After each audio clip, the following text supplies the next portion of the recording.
is Bilal Powell, and you're watching Dansportsnews. No, Eric, and you're watching Dansportsnews. Leverage, and you're watching Dansportsnews. This is Javon Quinterly, you're watching Dansportsnews. What's up, everybody? It's Clee Walk. You're listening to the Dan Sports News Podcast.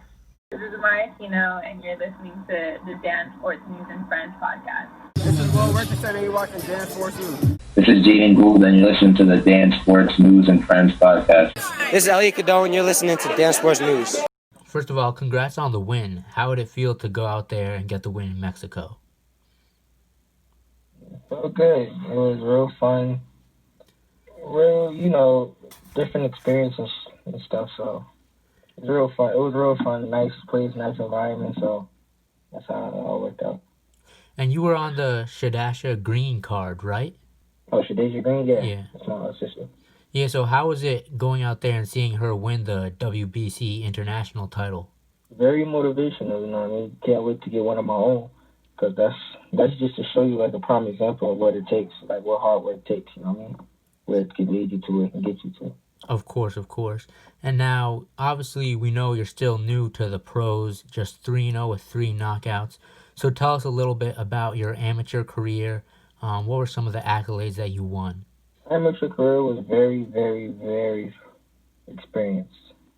So with that being said, with all 154 fights, fighting the top dogs, having the crowd, and then taking it to the pros is really nothing. When you have a lot of fights, and you used to a big crowd watching your fights and big this, it's really nothing to get into the pros. It's only like a bigger crowd, different arena, different stage, and just be careful with the 8-ounce glove. That's it.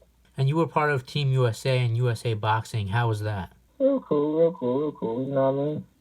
But what makes it more fun was the people in the Team USA. You know what I mean? It's the people. Right. Real good people. You chose the nickname Picasso. Tell me a little bit about that. Why did you choose that nickname? I chose that nickname because in the Golden Gloves, my last amateur tournament was the National Golden Gloves. So it was one fight where I boxed this kid. It was like I was painting a picture. You know how artists like paint pictures and they take their time with things? Yeah. That's basically what I did to my opponent. Simple. All 3 rounds. So who were some of the boxers you liked to watch growing up when you were younger? Parnell Whitaker, Pretty Boy Floyd, not Money Floyd, Pretty Boy Floyd, and I'm going to have to give the other one to Shakur Stevenson. Of course, Shakur. We grew up together. Yeah, of course, and you're from Jersey, Shakur Stevenson. Tell me about it. You grew up with him. We grew up together, so it's different. How was that? I mean, when it comes to me and Shakur, he was the big brother, I was the little brother, so it was basically like a brother relationship. So it was always like I'm always going to be above you, but I'm always going to try to I'm competitive. So what was some of the stuff that he would tell you, and what has he told you now that you're a pro and stuff like that? Things that Shakur would tell me now, what he would tell me is sharp defense, be smart. Shakur is one of the realest people you can have in your team, so he'll tell you what you need to be told. Lately, I've been doing good, so he ain't been telling me nothing. Right, of course, we know about that. But also Vito Mielnicki Jr., he's also from Jersey. I know you also grew up with him. How was it growing up with him? Oh, it was real fun.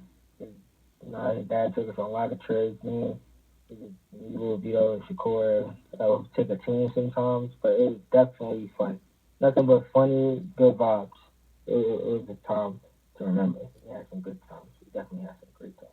What do you think of what Vito has done now, only 18 years old, on PBC cards and stuff like that?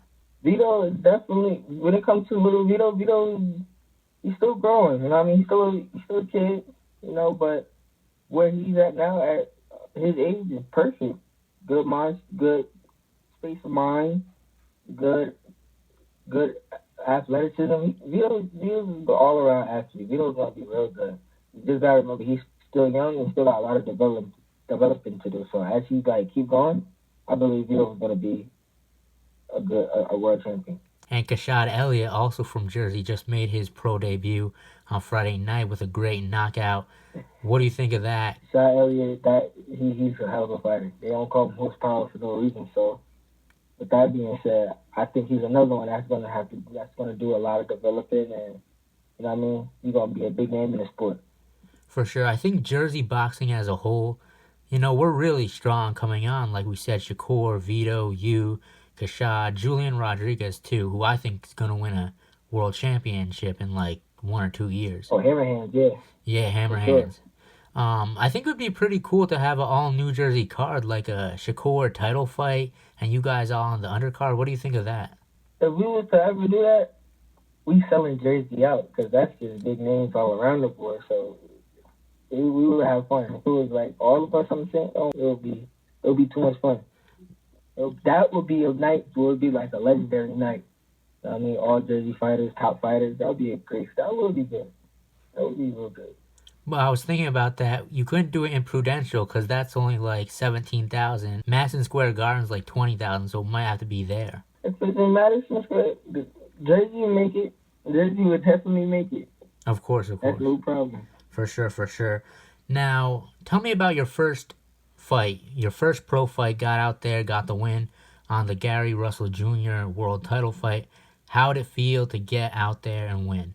It felt real good because when you're a pro, you see when I turn, but when you see other people like winning the pros and you see kids your age winning the pros, like, it's my turn. So getting under them lights and seeing the opponent, it was like, this is really happening. I ain't even get nervous. It was just like I'm gonna beat you up. I'm gonna get you. I'm gonna get you out of here. Right. So that was just my mindset. Went in there, did what I did, and then after that, I was back to normal, trying to smile again. And that was back in February, and then COVID hit, kind of shook things up.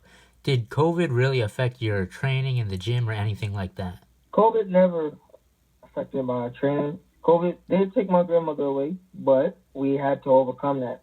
And having my grandmother passing away made my whole family stronger, and it made me stronger as a person. We had to go through that hump in order to be great. There's no such thing as hopping over a hump and act like you're going to be great. Everybody has a hump, whether it's training, whether it's a family member, whether it's something. Everybody's going to have a hump. So being that we got over that hump early in my career, I think it's a blessing. Watching my grandmother, making her watch over me. So it's all good. Now everything is just back to how it's supposed to be. We still healing a little bit from the situation, but everything is perfect because now we're stronger as a family. And when you're stronger as a family, you got everything together, that's when your performance come out even beautiful and perfect. Yeah, but I know you bounced back. You ended up going to Mexico. It was in July. Had that another first round knockout win. How did it feel to go out there in Mexico, a different environment, and fight there, your second fight? All right, when I first went out there, it was like, they going for this poppy, okay. But it never fazed me. It was like, I'm still going to take you out. And within that space of time and space of frame that I was in, the game plan, the game phase, it was a body shot, you're done. Of course. Talk about. Now, are you still trying to get on one of those PBC cards again? One of the top-ranked cards, anything like that? I mean, if it comes, it comes. You know what I mean? What I love about my team is that when you're in this pro game, you don't want to rush nothing. That's just a fact. Rushing gets you hurt. When you develop, you got kids like Lil Vito, Lil Xander, everybody. When you develop a fighter, instead of just rushing them and throwing them out there, that's when they not going to be good. But when you developing, like us kids and us, how we growing as young people, we get better and we get better. For sure, we get better and we get better. It's not even the fact that we just fighting, we fighting nobodies. Those nobodies are getting us better. Then when we fight the real competition, we shock y'all every time. Exactly, for sure. You know what I mean? Every time we shock y'all. Yep. So it's the better we got, the more it's we're unstoppable. And the confidence booster even goes skyrocketing. So we're not in no rush to do anything. If a top-ranked card comes, it comes. The right deal, the right opponent, it comes. PBC, right deal, right opponent, it'll come. My next tour probably be in Houston with a nice, nice venue, nice everything. So everything is looking real good. Real perfect. Just take your time. You have something in the works for your next fight. Will it be sometime this year? December. I'm going for December. Okay. And it'll most likely... looking at December. And you said in Houston? Yeah, Houston, Texas. Tell me about someone who's been like a mentor to you. Who's been a mentor for you when you were younger, even now, a boxer who you can always lean on? I'm gonna have to say it's always gonna be my father. No matter what the ups and downs, everything, it's always gonna be my father. There's no answer for buts. My father always gonna be there. My second, I'm gonna have to give it to Shakur. My third, Chris Colbert, primetime. Oh, okay. Primetime, another boxer. Okay. Was there any boxer from New Jersey that you grew up watching? Because we have guys like Kendall Holt, Mikey Perez, Jason Sosa, who still fights now. Who are those guys from Jersey that you watched a lot? Those guys, how I look at them, like Kendall Holt, great fighter. Jason Sosa, great fighter. Who else you said just now? Mikey Perez, great fighter. But when I look at them, I always was in like I'm not going to say competitive mode, but it's like I could take him. I could beat him. I could beat that. But Kendall Holt, that's my guy. I mess with him heavy. So it's like it's still competition. I don't care. I still beat you. It's just young Weezy. It's just me. But my main person that I always watched when I was in Jersey, he was living in Jersey, was Shakur Stevenson. And then my father, too. Right. My father, the one that trained me for it. Simple. Now, tell me about some of the guys you've sparred with. Obviously, we know Shakur, but I saw you posted a pic with Edgar Berlanga Jr. How was it sparring Edgar? Oh, no. Actually, I never sparred Edgar. Edgar actually too big for me. But me and Edgar, we train together. And when I tell you that boy works hard, he works hard. And he can hit. Edgar can hit. You know? He's definitely... Edgar's too big. I fight 22. Edgar, 60? Yeah. Yeah, but Edgar, do you think he's going to continue the knockout streak next week on the top-ranked Lomachenko card? Honestly, the way he's working right now, yes, he could continue a knockout streak. He's already being talked about with the Canelos and all. It's like, wow. So if he continue it, and I could see Edgar in a big fight within a couple fights from now. It's not going to take long. Yeah. So who are some of the pros that you've sparred with that have given you some great work? Chris Colbert, so far. What else pros? It's a lot of other pros. I can't name them right off the back of my head, but it's a lot of other pros that give me good work, solid work. Who are some guys that you watch a lot of film on and try and, mimic and take some stuff from them? Mimic, what I mean by mimic, I could always add on to what I already know. But the guy I really watch, hands down, is, recently, it's been Pretty Boy Floyd Mayweather. You know what I mean? So that's all I basically watch right now. So who is your style most like? I'll be honest with you, I think I have my own style. It's just different thing. I know how to switch it up. I can bang. I can do. It's just a lot. So it's I think I got my own style, in my own lane. So being with that, I just say it's the Picasso style. Okay, I like it. That's how that's done. Thank you. Now, you said you fight at 122, right? Super Bantam? Yeah, I interviewed Angelo Leo, who is the champion right now at 122. Did you see that fight? No, I actually have not seen that fight. I would love to see that fight. And in the future, I'll see if he's still at 22, still there, I'll see you. Yeah, he has to fight Stephen Fulton Jr., Cool Boy Steph. What do you think of that fight? I can't even judge that one. So I'm going to have to say it will be a heck of a fight. A hell of a fight, that will be. Like we said, next week is the Lomachenko versus Teofimo Lopez fight. Who wins that fight? Loma. Hands down. Lomachenko wins it. What does he do? I ain't got that. Does he knock him out? No. I don't got Loma winning by knockout. I got him winning by unanimous decision. But I do think Loma should watch out for those big punches, those big shots. But I got Lomachenko winning hands down. No one else can tell me otherwise. He's going to win. Devin Haney versus Gamboa. What happens there? Devin Haney knockout by 6. Yeah, I think Gamboa's time is up. Yeah, definitely. But even though Devin Haney is a young fighter, Devin Haney still, his work ethic is ridiculous. But Gamboa is still a veteran. We still want to be aware of what he can do. But I still got Devin Haney by knockout. For sure. Now, Danny Garcia versus Errol Spence Jr. It's Errol Spence Jr.'s first fight back since the accident. Who wins that? Errol. Errol too big for that weight class.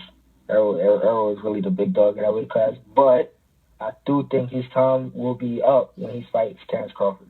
Right, yeah, but Terrence Crawford has to go through Kell Brook. Who gets that one?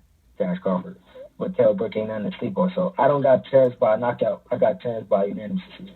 Yeah, I'd agree with that. Kell Brook is a hell of a fighter. I think it's kind of crazy how Kell Brook has, he like fought Triple G at like, 160, and now he's back in welterweight. So that's pretty impressive, honestly. Facts. Kell Brook is, like I said, Kell Brook is a hell of a fighter. He could have gave Errol Spence more of a run for his money if it wasn't due to the eye socket issue, but Kell Brook is a hell of a fighter. And Ryan Garcia versus Luke Campbell. It's a step up for Ryan.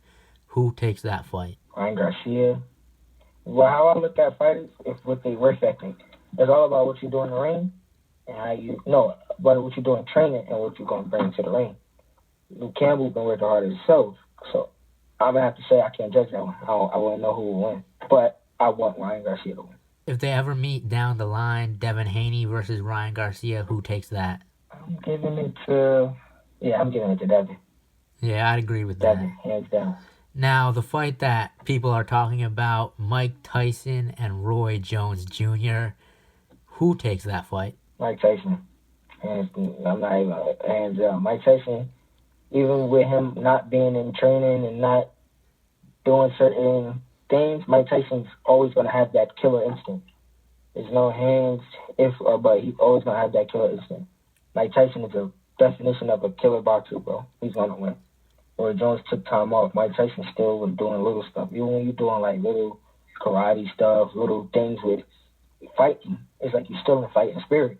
Mike Tyson changed for the better, which I respect, but he's still going to have that killer instinct that never leaves your side. So Mike Tyson all the way. Hands down. Does Mike Tyson knock him out? Yes. Really? Wow. Sleep. Going to sleep. My final question for you, give me in your opinion, your top 5 boxers pound for pound. Top 5 boxers pound for pound? Do it have to be a weight class or? No, pound for pound, yeah. Doesn't matter. Number 1, Canelo. Number 2, Terrence Crawford. Number 3, what was after? Errol Spence. Number 4, Manny Pacquiao. Number 5, Lomachenko. I like it. That's all world champion.